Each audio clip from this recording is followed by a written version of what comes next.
تو میں قرآن کے اسلوب کو پڑھنا چاہتا ہوں. ورفعنا لک ذکرک. یہ آیت بڑی آسان ہے، ذرا پڑھیں سارے. اس کا معنی آپ کسی بھی مفہوم و تفہیم سے لے لیں کہ ورفعنا، میری جو حد ہے میں حد کا معنی کرتا ہوں. ورفعنا، رفع کہتے ہیں بلندی کو، بلند چڑھنے کو. ورفعنا یہ میری بلندی ہے. میرا ہاتھ یہاں تک بلند ہوتا ہے. آپ زمین پہ کھڑے ہوں گے، میرا آپ کا ہاتھ میرے ہاتھ تک نہیں آیا. میں اسٹیج پہ کھڑا ہو گیا تو میرا ہاتھ یہاں تک آ گیا. یہ میری بلندی ہے. کوئی چھت پہ کھڑا ہو جائے تو وہ چھت سے ہاتھ لہرائے تو اس کی بلندی ہے. کوئی ہوائی جہاز پہ چلا جائے، اسے موقع مل جائے، وہ جہاز کے اوپر کھڑا ہو جائے تو اس کی بلندی ہے. چند دن پہلے انڈیا چاند پر گاڑی کو بھیج کر وہ کہہ رہے تھے ہم کامیاب ہو گئے، ان کی بلندی ہے. دنیا کا تیسرا ملک بن گیا. میں بڑی اطمینان قلبی سے سوچ رہا تھا، کوئی ادھر سے ہاتھ اٹھائے تو اس کا ہاتھ یہاں تک جاتا ہے، کوئی اوپر جا کر کھڑا ہو تو اس کا ہاتھ وہاں تک جاتا ہے، کوئی جہاز کے پہلو پر بیٹھ کے جائے اس کا ہاتھ وہاں تک جاتا ہے، جو چاند کی سواری تک سوار کر جائے اس کا ہاتھ یہاں تک جاتا ہے. مگر رب محمد کی قسم، میرا نبی زمین پہ کھڑا ہو ہاتھ جنت سے بھی پار جاتا ہے، جنت سے بھی پار جاتا ہے. یہ میری حد ہے، میری تعریف ہے. لوگوں نے کہا جناب، مثال دے رہا ہوں، کوئی ناراض نہ ہو، کوئی ٹیچر بیٹھا ہو، مثال کے طور پہ ہمارے گاؤں کا ٹیچر ہے، کوئی بھی لگا لیں، اس کی کلاس میں 30 بچے ہیں. ماشاءاللہ بڑا کامیاب ٹیچر ہے، بڑا کامیاب ٹیچر ہے، بڑا اطمینان والا ٹیچر ہے، بڑے بچوں کو صحیح پڑھاتا ہے. مگر کامیاب ٹیچر کو جس کو دنیا کہتی ہے، 30 بچے اس کے پاس پڑھتے ہو، لوگ اس کی تعریف کرتے ہیں، 29 فیل ہو، 1 پاس ہو، اس کو کوئی کامیاب کہہ سکتا ہے؟ آپ کے لفظوں میں آج کل جو سکولوں کی دھجیاں اڑائی جا رہی ہیں وہ آپ کے سامنے ہے. جو سکولوں کے اندر ایک تعلیم کو بگاڑا جا رہا ہے وہ آپ کے سامنے ہے. کیا اس تعلیم کو پڑھنے والا 29 بچوں کو فیل کر دے، 1 کو پاس کر دے، اس کو کامیاب کہیں گے؟ اس ٹیچر کو ہم کامیاب نہیں کہتے. دنیا کا معلم، یہاں پہ ٹیچر ڈے منا رہے ہیں سارے دنیا. میں کہتی ہوں ذرا خدا کی قسم یہ بتاؤ میرے محبوب کو کس نے پڑھایا تھا؟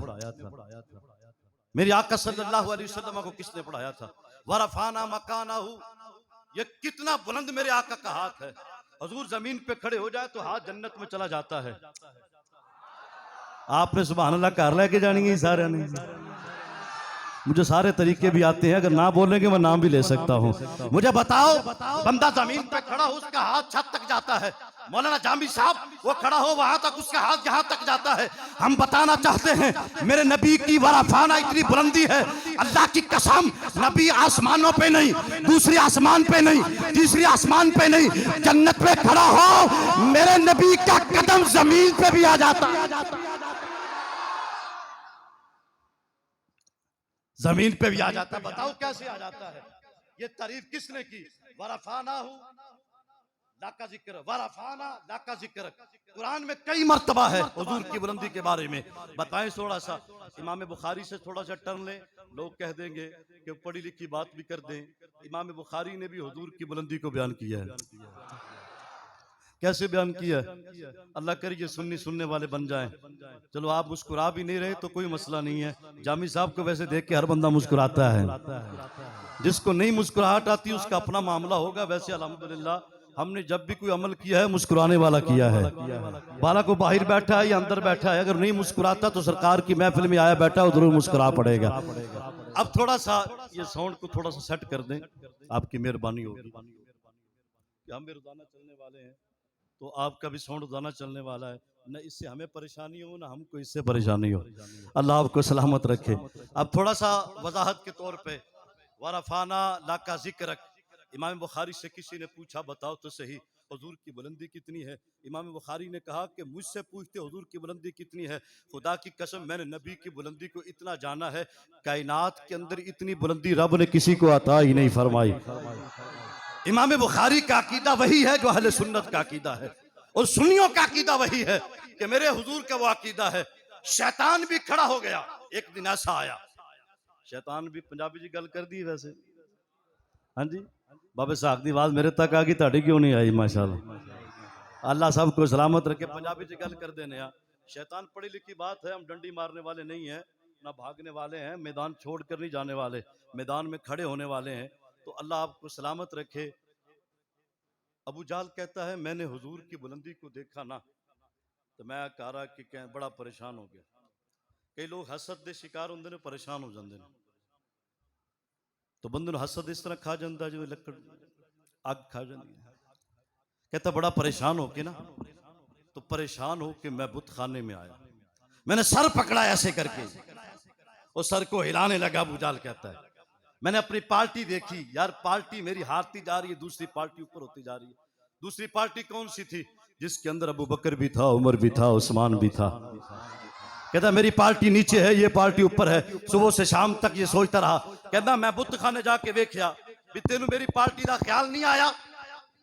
ابو جہل کے لوگ کہنے لگے گلا کندے نہ کردا پے, ایک بت اون دے کول کھڑا ہو کے کہنے لگا تو سب تو بڑا بت ہے, میں تیری وجہ تو لوگاں سامنے ذلیل ہونا پیا, خوار ہونا پیا, بے ایمان ہونا پیا, لوگ میرے لعنتی کہندے پے نے, فاسق کہندے پے نے, فاجر کہندے پے نے. جدوں میں ویکھنا کی ہے رب محمد دی قسم, محمد عربی دے سارے شدائی اُتے جا رہے نے.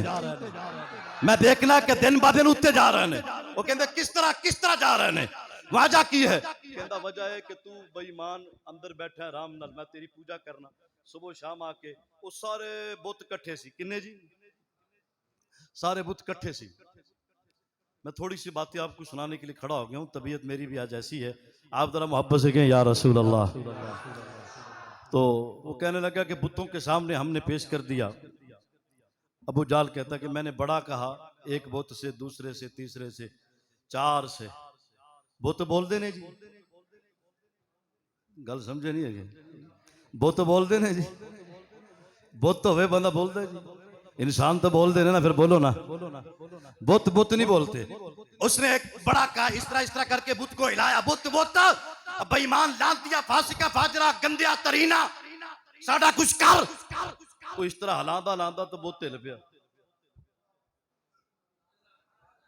تسی بھی ہل پو یار, باہر والے نہیں ہلے ابھی تک. کہتے بت ہلا نا, جدو بت ہل پڑا, ہلنے لگا, بہت ہلنے لگا. کسی بھی پتھر کی چیز کو یوں کر کے ہلاؤ, میک کو ہلاؤ, میک بھی ہل رہا ہے. سوری سر, آپ کا میک ہے, میک بھی ہل رہا ہے. وہ بت نے میں پھڑ کے ہلایا, بت ہل پڑا.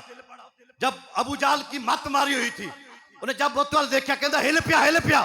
باہر جا کے کہتا سارے کٹھے ہو جاؤ, آ جاؤ. کہتے اللہ دی قسم, آگے جواب ہم دیتے تھے, آج کے بعد جواب ہمارا وڈیرا دے گا. تو سبحان اللہ کہتا بغیر گل سن, کہتا سبحان اللہ. اے گل ہے کہ سوچ کے نہیں بیٹھے, بعد چ مولوی نے جا کے تسی کہنا کہ حضرت صاحب دی گل سمجھ نہیں آئی. اسی جی میں مرضی کہہ دی سبحان اللہ, ویکھ کے کہنا سبحان. ہن کہو ذرا سبحان اللہ. ابھی بت تھا, بت نو کی کہیں گے, چول, کچھ بھی کہہ سکتے ہیں. اب چولوں کا کام تو ابو جہل کر رہا تھا نا. ابو جہل نے کہا کہ میں کیا کروں.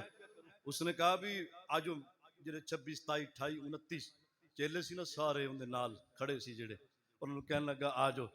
وہ جنیاں چولاں سی ساری اکٹھیاں کر کے باہر لے گیا. کہندا گل بڑے مزے دی آ گئی ہے, اپن انہوں پریشان ہونے دی ضرورت کوئی نہیں ہے, اپنا جواب بھی اپنا وڈیرا دے گا. انہوں نے کہا وڈیرا کون ہے؟ انہوں نے کہا بت دے گا. وہ کہنے لگے بت کدی بولیا؟ کہنا نہیں میں کہ گل کیتی ہے اندر نال, انہیں میری گل کا جواب بھی دیا ہے, میں نے اس کو دیکھا ہے, بولتے دیکھا ہے, بات کرتے دیکھا ہے. کہتے جا ٹھیک ہے.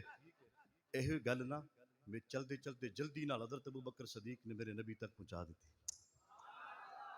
حضور نے جدو سنی نا سرکار نے, حضور فرمان لگے تسی خطیب بڑے سنتے ہو, گل میری بھی سن لو. سبحان اللہ, ذرا محبت نہ کوئی یا رسول اللہ. اللہ پاک تانوں سارا نو سلام. ماشاء منشا صاحب بھی بیٹھے نے, ماشاءاللہ, اللہ نے سلامت رکھے. بڑی اچھی شخصیت نے, مگر جدو میں تقریر کرنا کریے نا 100 روپیہ نہیں دیتا. انہوں نے پوچھ لو, شاید کاری نصیر نو دیندے ہون, مینوں نہیں دیندے. ویسے اللہ نے سلامت رکھے, شاید آج اٹھ کے دے دیں 100 روپیہ. اگر اللہ نے سلامت رکھے, پھر مینوں آج تک کہ 100 روپیہ نہیں دیتا. ویسے دیندے رہنے, تقریر چ اٹھ کے نہیں دیتا. پتہ نہیں کی گل ہے, شاید آج اٹھی پہ آئے ہے. تسی ذرا میرے ال توجہ کرو, ماسٹر صاحب ال توجہ نہ کرو. ایک پیار نہ گل کی اٹھان واسطے, انہوں نے بیدار کرن واسطے. اب دیکھے کہ بت سارے کٹھے ہو کے بتاں نوں چکیا حضور دی بارگاہ چ.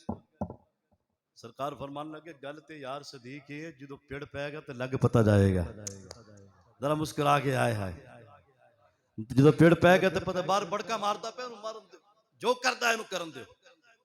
تھوڑی دیر کے بعد سرکار تشریف لائے، حضور نے فرمایا لے او کیڑا بوت ہے، جدو بوت چک کے گیا نا سرکار دے کول، وہ کہندا گلاں کر جویں میں نے کمرے چ کیتیاں، جدو بندے دی مت وج دی رب بندہ نہیں ماردا، مت ہی مارتا ہے، جدو مت وج گئی بار بار کہنے لگا بتا بتا بتا جو میرے اندر بات کی تیرے ساتھ، اس مت ماری ہوئی تھی، اب وہ بات کیسے کر سکتا تھا، بات کیا توجہ بھی نہیں تھی، بت بولتا بھی نہیں تھا، وہ بولا بھی نہیں، توجہ بھی نہیں ہوئی، عجیب قسم کی کیفیت اس کی، وہ کہنے لگا بولتا کیوں نہیں، کہتا یہ نہیں بولتا، ادھر سے میری حضور اشارہ کر کے فرماتے ہیں ارے بے ایمان بتا میں اس کو بلا کے دکھا دوں، میرے نبی نے فرمایا میں تمہیں بتا کے دکھا دوں، جی جی، جب اتنی بات ہو گئی کہ میرے آقا صلی اللہ علیہ وآلہ وسلم نے فرمایا کہ میں تمہیں بول کر دکھا دوں، اتنی دیر تک، اتنی ہی دیر تک بت بھی قریب تھا اور حضور علیہ السلام کا اشارہ بھی قریب تھا، ذرا آپ اطمینان قلبی سے سوچیں کہ میرے حضور نے جب اشارہ کیا ہوگا بت بولا ہوگا کہ نہیں بولا ہوگا، ہیں بت بولا ہوگا کہ نہیں بولا ہوگا، آپ بھی بولے ہیں کہ نہیں ماشاءاللہ، بت بولے ہیں کہ سرکار اشارہ کرے کیسو کسرا کے بت گر جائیں، ان کے اندر سے آوازیں آنی شروع ہو جائیں، لوگ پوچھ سکتے ہیں مولانا جامی صاحب یہ بت تو بولتا نہیں ہے، میں کہتا ہوں خدا کی قسم اگر بلانے والا مصطفیٰ ہو تو پتھروں سے آواز آ جاتی ہے، پتھر بھی بولتے ہیں، حضرت علی کہتا ہے میں پتھر کے قریب سے گزرا، میں ادھر دیکھتا ہوں آواز کہاں سے آئی ہے، کہتا رب محمد کی قسم پتھروں کے اندر سے مصطفیٰ جان رحمت کی آواز آتی ہے، کس وجہ سے السلام علیکہ یا رسول اللہ، السلام علیکہ یا حبیب اللہ کی صدائیں نکلتی ہے، وہ پتھر تھا، وہ پتھر بول اٹھا، میں بات یہ سمجھانا چاہتا تھا میرے نبی کی شان یہ ہے، خدا کی قسم میرے نبی کی عظمت کو جاننا ہو کچھ یہ بھی انداز ہونی چاہیے، امام بخاری کی بات کر رہے تھے، آپ لوگوں نے جھنڈیاں لگا کر بیٹھے ہیں، محفل میلاد کر کے بیٹھے ہیں، ایک مولانا نصیر الدین شاہ صاحب کا کلپ پھینکا جاتا ہے اور پوچھا جاتا ہے یہ حضرات اس کا جواب پیش کر دیں، میں وہ بھی تھوڑا سا آسانے کے طور پہ بیان کر دیتا ہوں، میرے پیر نصیر الدین شاہ صاحب فرمایا کرتے تھے پیر کا بیٹا پیر نہیں ہوتا، کیا جی یہ انہی کا فرمان تھا کہ پیر کا بیٹا پیر نہیں ہوتا، اگر کوئی پیر غلط بات کر دے تو ہم اس کی طرف نہیں جاتے، ہم تو اللہ اور رسول کو ماننے والے بیٹھے ہیں، اور بڑی معتبر بات امام بخاری نے کوئی کندہ بندہ کہتا دکھاؤ کوئی میلاد میں لایا ہو کہ سرکار صحابہ کے دور میں آیا، امام بخاری جو ہے اور صحابہ کے بعد کی ہسٹری جو امام بخاری کی ہے، امام شافعی جو ہیں، امام شافعی کا ولادت ہوئی، امام اعظم ابو حنیفہ کا جنازہ اٹھا اور حضرت امام احمد بن حنبل بعد کے اور ان کے بعد جا کر امام بخاری ہے، اور امام بخاری نے یہ بخاری شریف کی کتنی حدیثیں لکھی ہیں، پوری بخاری لکھی ہے، امام بخاری فرماتے ہیں کہ ایک حدیث کو جب بھی میں لکھتا تھا تو پہلے میں غسل کرتا پھر 2 رکعت نفل پڑھتا تو پھر حضور کی بارگاہ میں وہ حدیث لکھتا،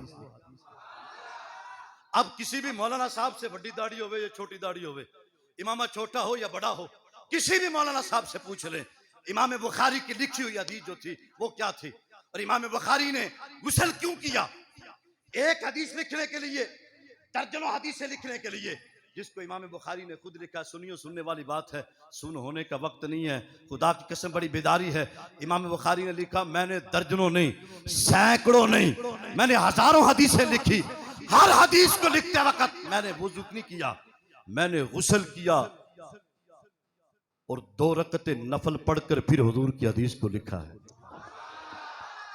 آپ اس بات کو صداقت میں رکھیں کہ حضرت امام بخاری علیہ رحمہ اتنی بڑی شخصیت ہے اور ان سے پوچھا جائے توجہ ہے سب کی، پچھلے والے کہیں اور دیکھ رہے ہیں، ذرا ہاتھ اٹھا کے یا رسول اللہ، اللہ آپ کو سلامت رکھے، ذرا محبت سے کہہ دے یا رسول اللہ، تو یہ امام بخاری کون سی ہستی ہے، امام بخاری سے پوچھ لیتے ہیں کہ تم نے وضو کیوں کیا، پھر غسل کیوں کیا، پھر غسل کر کے پھر نئے کپڑے کیوں پہنے، پھر آپ نے اس انداز میں حدیث کو کیوں لکھا، وضو کرنا کافی تھا، تم نے غسل کیوں کیا، غسل کرنے کی کیا ضرورت تھی، پھر کپڑے پہن کر نئے کپڑے پہن کر، کپڑوں کی تنگی بھی تھی، پھر نیا کپڑا بھی پہننا، غسل بھی کرنا، پھر 2 رکعتیں نفل بھی پڑھنی، امام بخاری نے ایسا کیوں کیا، کیا ضرورت تھی، امام بخاری حدیث لکھتا بس بیٹھ کر، بغیر وضو کے بھی ہم نے فقہ پڑھی ہے، فقہ کے اندر کا قاعدہ ہے بندہ بغیر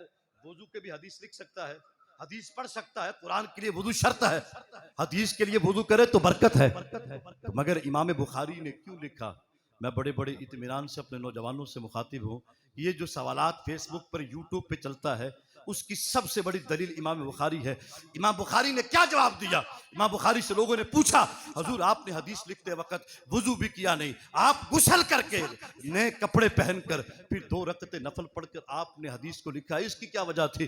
امام بخاری کہتا میں نے یہ طریقہ اس لیے ایجاد کیا کہ مجھے یہ کرنے سے میرے دل کو سرکار کے ساتھ سلوک آتا تھا اور میرے دل کو سکون آتا تھا، میں اس لیے کرتا رہا۔ اب امام بخاری نے غسل کر کے 2 رکعتیں پڑھ کر نیو کپڑے پہن کر حدیث لکھنا کہیں بھی نہیں لکھا، لکھا ہی نہیں ہے۔ اور بخاری کو لکھنے والا سب سے معتبر کتاب جو ہے کہتے ہیں بخاری میں دکھاؤ، بخاری میں، یہ بخاری کی بات ہے۔ امام بخاری کہتے ہیں کہ میں نے 2 رکعتیں بھی پڑھی، سبحان اللہ، اللہ کرے آپ بھی پڑھیں انشاءاللہ۔ یہ حدیث پڑھنا بھی ایک علم کی بات ہے۔ اور امام بخاری کہتے ہیں میں نے حدیث کو لکھا بھی اور غسل بھی کیا، اور بتاؤ امام بخاری نے ایسا کیوں کیا؟ اور کیا آج ہر عالم غسل حدیث لکھتے وقت یا کتابت کرتے وقت کوئی غسل کرتا ہے اور کوئی نفل پڑھتا ہے؟ کہے گا نہیں۔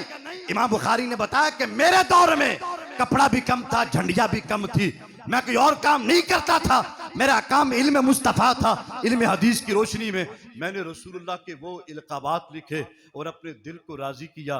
اگر غسل کر کے حدیث لکھوں گا تو میرا نبی مجھ سے راضی ہو جائے گا، اگر میں 2 رکعتیں نفل پڑھ کر حدیث لکھوں گا میرا نبی مجھ سے راضی ہو